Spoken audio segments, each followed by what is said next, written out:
একজন মুমিন বান্দার জীবনে সালাত বা নামাজের গুরুত্ব অপরিসীম।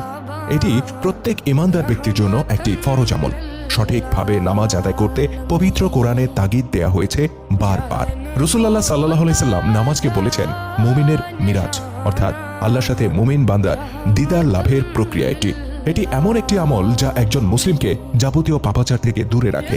অন্যদিকে নামাজের প্রতি বিমুখতা একজন মানুষকে ধীরে ধীরে জাহান্নামের দিকে ধাবিত করে, যে কারণে রাসূলুল্লাহ সাল্লাল্লাহু আলাইহি সাল্লামের সাহাবীরা কখনো নামাজের ব্যাপারে গাফিল হতেন না।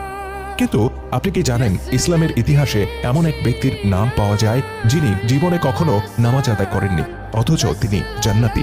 আপনার আমার মতো কোনো সাধারণ মানুষ নয়, বরং স্বয়ং আল্লাহর নবী তাকে জান্নাতি বলেছেন।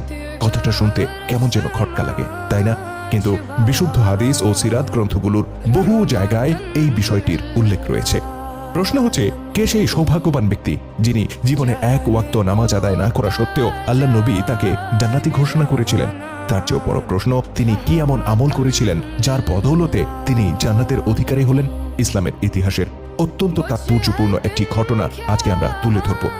রাসূল সাল্লাল্লাহু আলাইহি সাল্লাম যখন মক্কা থেকে মদিনায় হিজরত করেন, তখন মদিনার দুই প্রভাবশালী গোত্র আউস ও খাজরাজের অধিকাংশ মানুষ ইসলাম গ্রহণ করে নেয়।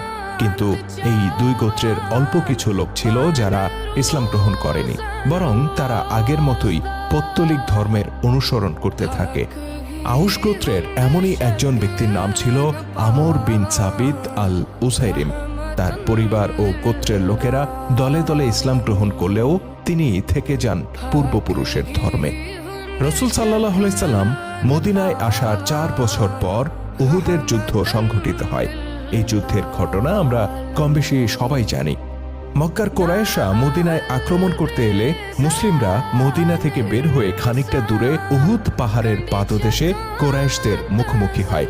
আউস ও খাজরাজ গোত্রের মুসলিমরা সকলেই রাসূল সাল্লাল্লাহু আলাইহি সাল্লামের সাথে এই যুদ্ধে যোগ দিয়েছিলেন।